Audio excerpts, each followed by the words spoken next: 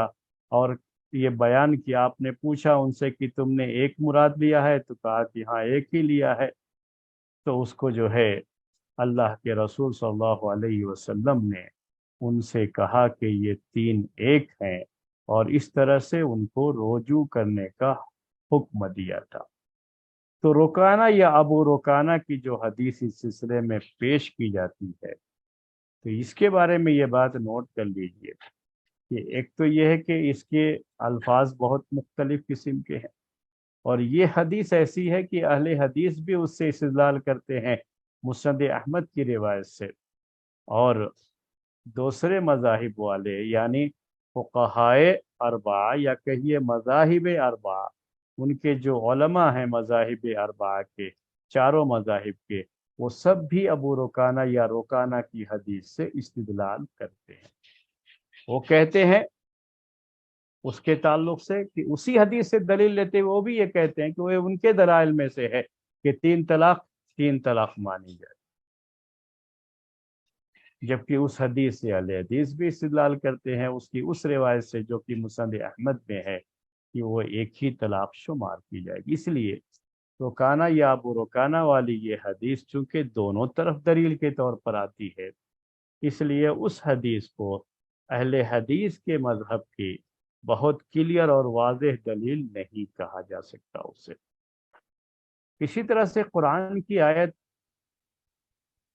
جس میں یہ ہے کہ الطلاق مرتان، اس سے بھی بعض لوگ دلیل کے طور پر اس کو پیش کرتے ہیں کہ تین طلاق واقعی نہیں ہوتی کیونکہ یہ حقی نہیں ہے، تو ظاہر سی بات ہے کہ اس میں طلاق دینے کا طریقہ بتایا گیا ہے آیت کے اندر، اور یہ سب کے نزدیک متفق علیہ، اس میں کسی کا اختلاف ہی نہیں ہے سرے سے کہ طلاق دینے کا طریقہ، صحیح طریقہ یہی، پہلے بھی میں آپ کو شروع میں بتا چکا ہوں کہ وہ لوگ خود بھی یہی کہتے ہیں کہ طلاق دینے کا صحیح طریقہ وہی ہے، اس کو طلاق احسن کہتے ہیں، وہ احسن طریقہ۔ بعض جو ہے فقہی کتابوں میں طلاق کی یہ تین جو ہے شکلیں بیان کی گئی، طلاق احسن، طلاق حسن اور طلاق بدع، تو وہ خود بھی جو ہے یہی کہتے ہیں کہ طلاق دینے کا آسان اور بہتر طریقہ یہی ہے کہ ایک طلاق ایک مرتبہ میں دی جائے، اور وہ بھی ایسے طہر میں جس میں بیوی کے ساتھ ہم بستری نہیں کی ہے، پھر اسے چھوڑ دیا جائے، اور اگر رجوع کرنا ہے تو رجوع کر لیا جائے، نہیں رجوع کیا تو چھوڑ دیا تو طلاق بائن ہو جاتی ہے۔ تو یہ چیز تو ہر ایک کے یہاں ہے، طلاق و مرتان، اس سے یہ استدلال کرنا کہ تین طلاق نہیں ہوتی ہے، یہ جو ہے اپنی جگہ پر بہت کلیئر استدلال نہیں ہے اصول فقہ کے لحاظ سے۔ ہاں ہم جو ہے جذباتی طور پر بہت کچھ کہہ سکتے ہیں، یعنی ہم لوگوں کے مسائل بھی کبھی کیا ہوتا ہے بہت زیادہ جذباتیت لے لیتے ہیں، اور ہمارے یہاں تو ایسا ہوتا ہے، میں ہمارے یہاں سے بڑا جہاں کا جو ہے ہمارے جو ہے شہر کی بات جو نیٹو پلیس ہے کہ یہ عام لوگ آپس میں بحثیں کرتے رہتے ہیں اس مسئلے کو لے کر کے، تین طلاق اور ایک طلاق، تین ہوگی یا ایک ہوگی، بڑی بحثیں کرتے رہتے ہیں، بڑے جذباتی قسم کے ان کی دلیلیں ہوتی ہیں۔ تو کوئی جو ہے حنفی لا کر کے اہل حدیث کو 3 روپیہ جو ہے 3 روپیہ اس کے بعد جو ہے دیتا ہے، نہیں اہل حدیث جو ہے کسی حنفی کو 3 روپیہ دیتا ہے، تو کہتا نہیں بھائی تم نے تو 1 ہی روپیہ دیا ہے، دکاندار کہتا ہے تم نے تو 1 ہی روپیہ دیا، کہا کہ نہیں میں نے تو 3 دیا، کیسے؟ کہا کہ جو ہے ابھی میں نے 3 روپیہ دیا، ایک ایک روپیہ کر کے بھی 3 روپیہ، ابھی تو ایسا چلتا نہیں ہے جو ہے، ایک ایک روپیے کا پہلے جو ہے سب سکے بہت چلتے تھے اور 1 روپیے کی بڑی قدر و قیمت ہوتی تھی، تو اس طرح کی بحثیں بڑی چلتی تھی، تو کیا کیا بھائی تم نے 1 ہی دیا، بحث شروع ہوا، کہا کہ تم یہ نہیں مانتے ہو یہاں پر 3 روپیہ دے کر کے کہ تم نے 1 دیا ہے، تو طلاق اگر 3 دیا تو 1 کیسے ہو جاتی؟ تو یہ جذباتی قسم کی دلیلیں ہوتی ہیں جو لوگ پیش کرتے ہیں سامنے والوں کے لیے، تو ہم اس طرح کی بات تو یہاں نہیں پیش کرنے والے۔ تو جو ہے مسلک اہل حدیث کی جو سب سے زیادہ کلیئر اور واضح دلیل ہے، جو بہت مضبوط دلیل ہوتی ہے، وہ صحیح مسلم کی حدیث ہے، عبداللہ ابن عباس رضی اللہ تعالی عنہما کی حدیث ہے کہ طلاق، یہ 3 طلاق پیارے نبی صلی اللہ علیہ وسلم کے زمانے میں، ابو بکر رضی اللہ تعالی عنہ کے زمانے میں، اور عمر رضی اللہ تعالی عنہ کے دور خلافت کے 2 سال تک، یہ 3 طلاق ایک ہی طلاق شمار کی جاتی تھی، اور بہت کلیئر کٹ ہے۔ اور اہل حدیثوں کا مذہب یہ ہے، ان کا منہج اور میتھڈ یہ ہے کہ جب پیارے نبی صلی اللہ علیہ وسلم سے کوئی چیز ثابت ہے تو ہم اس کو لیں گے، اور اس کے مقابلے میں کوئی صحابی اگر کچھ کرتے ہیں، کوئی عمل ہوتا ہے جو اس کے خلاف ہے، تو ہم صحابی کی بات نہیں کرتے۔ یہ ان کا میتھڈ ہے، بہت کلیئر یہ۔ اور وہی میتھڈ یہاں طلاق کے مسئلے میں بھی ہے کہ عمر رضی اللہ عنہ، کیونکہ اسی عبداللہ ابن عباس رضی اللہ تعالیٰ عنہما کی حدیث میں یہ بھی ہے کہ عمر رضی اللہ تعالیٰ عنہ نے اپنے دور خلافت میں اسے 3 نافذ کر دیا، اور وہی بڑی مضبوط دلیل ہوتی ہے پھر وہی حدیث مذاہب اربعہ کی، کہ انہوں نے عمر رضی اللہ تعالیٰ عنہ نے جب نافذ کر دیا اسے تو اس کو وہ اختیار کرتے ہیں۔ لیکن اہل حدیث کہتے ہیں نہیں، ہم وہ لیں گے جو پیارے نبی صلی اللہ علیہ وسلم کے زمانے میں تھی چیز، کیونکہ ہمارے لیے اصل تو وہی ہے نا، کتاب و سنت پہلے، اور چیزیں تو بعد میں آتی ہیں۔ تو اگر کوئی صحابی پیارے نبی صلی اللہ علیہ وسلم نے جو فیصلہ کیا یا آپ کے دور میں جو چیز تھی اس کے خلاف کوئی چیز ہوتی ہے تو ہم یہاں نہیں لیتے صحابہ کی بات۔ تو یہ ان کا میتھڈ ہے، بڑا کلیئر قسم کا میتھڈ ہے۔ تو یہی ان کی سب سے مضبوط دلیل ہے میرے نزدیک جو ہے۔ بقیہ اور جو چیزیں ہیں یہ سب کیا ہے، وہ ویسے ہی ہے معاملہ کہ آپ اس دلیل کے ساتھ اس کو جوڑ تو سکتے ہو، لیکن تنہا وہ حدیث اگر آپ دلیل کے طور پر پیش کرتے ہیں تو نہیں ہوتا۔ اسی طرح سے بعض لوگوں نے جو ہے اس حدیث کو بھی دلیل کے طور پر پیش کیا ہے علماء اہل حدیث کی طرف سے، کہ جب ایک صحابی نے جو ہے اپنی بیوی کو 3 طلاق دے دیا تو اللہ کے رسول صلی اللہ علیہ وسلم بہت غصہ ہوئے، اور غصہ ہو کر کے آپ نے کہا ایلعب بکتاب اللہ وانا بین ظہرانیکم، کہ کیا تم اللہ کی کتاب کے ساتھ کھلواڑ کر رہے ہو؟ ایک ہی مرتبہ میں 3 طلاقیں دے دیا کرتے ہو، جبکہ میں ابھی تمہارے درمیان زندہ بھی ہوں۔ تو اس طرح کی حدیثیں بھی پیش کر کے کہ جو ہے یہ طریقہ ہی غلط ہے، طریقہ یقیناً غلط ہے، لیکن کیا وہ 3 طلاق واقع ہوتی ہے یا نہیں ہوتی، اس سے آپ دلیل نہیں لے سکتے اس مسئلے میں۔ ویسے بھی یہ حدیث ضعیف ہے، اور احناف تو اس حدیث کو بھی 3 طلاق کے 3 ہونے پر دلیل کے طور پر پیش کرتے ہیں۔ وہ بتانا چاہتا ہوں، کہتے ہیں کہ 3 طلاق تھی اس نے، آپ نے یہ ضرور کہا کہ اللہ کی کتاب کے ساتھ کھلواڑ کہتے ہو، لیکن یہ آپ نے نہیں کہا کہ تمہاری 3 طلاق یہ 1 طلاق ہوگی۔ اس حدیث میں یہ بیان ہے ہی نہیں صرف، گویا کہ آپ نے 3 طلاق کو 3 طلاق ہی مانا، تبھی تو آپ نے یہ کہا کہ تم اللہ کی کتاب کے ساتھ کھلواڑ کر رہے ہو۔ جب ایک ہی ہوا تو کھلواڑ کہاں ہوا اللہ تعالیٰ کی کتاب کے ساتھ؟ سنن نسائی کی یہ حدیث ہے، اور وہ ضعیف حدیث ہے، وہ بھی بتا دیتا ہوں آپ کو کہ وہ ضعیف حدیث ہے۔ تو میں نے آپ سے کہا کہ یہ جو دوسری احادیث ہیں جو عام طریقے سے پیش کی جاتی ہیں دلیل کے طور پر کہ 3 طلاق 1 طلاق ہوگی، اس میں کوئی بھی دلیل ایسی نہیں ہے جو بالکل کلیئر ہو۔ ایک ہی حدیث عبداللہ ابن عباس رضی اللہ تعالی عنہما کی حدیث وہی دلیل کے لحاظ سے انتہائی کلیئر ہے، اور صحیح مسلم کی حدیث ہے، اسی لیے اس کی صحت کے تعلق سے بھی کوئی کلام نہیں ہو سکتا۔ اب دوسرے لوگ اس حدیث کے بارے میں کیا کہتے، علماء احناف نے کیا لکھا ہے، دوسرے علماء نے کیا لکھا ہے، وہ لوگ کیا کہتے ہیں کہ عبداللہ ابن عباس رضی اللہ تعالی عنہما کی اس حدیث کو ان میں سے تو بہت سے لوگوں نے کہا کہ یہ ضعیف حدیث ہے، صحیح ہو ہی نہیں سکتی یہ حدیث، یہ حدیث صحیح ہو ہی نہیں سکتی۔ کیوں نہیں صحیح ہو سکتی؟ اس کے لیے مختلف اسباب بیان کرتے ہیں۔ ایک تو یہ بیان کرتے ہیں کہ عبداللہ ابن عباس خود جو ہے 3 طلاق کو 3 طلاق مانتے تھے، تو پھر کیسے جو ہے وہ اس بات کے قائل ہو سکتے، اس حدیث کے راوی ہو سکتے؟ کیسے آپ ان کے بارے میں یہ خیال کریں گے کہ انہوں نے اللہ کے رسول صلی اللہ علیہ وسلم کی حدیث ہوتے ہوئے اس کی مخالفت کی؟ کیا آپ یہ گمان کریں گے عبداللہ ابن عباس رضی اللہ تعالیٰ عنہما کے بارے میں؟ یہ ان کی توہین ہے، یہی الفاظ لکھتے ہیں وہ لوگ،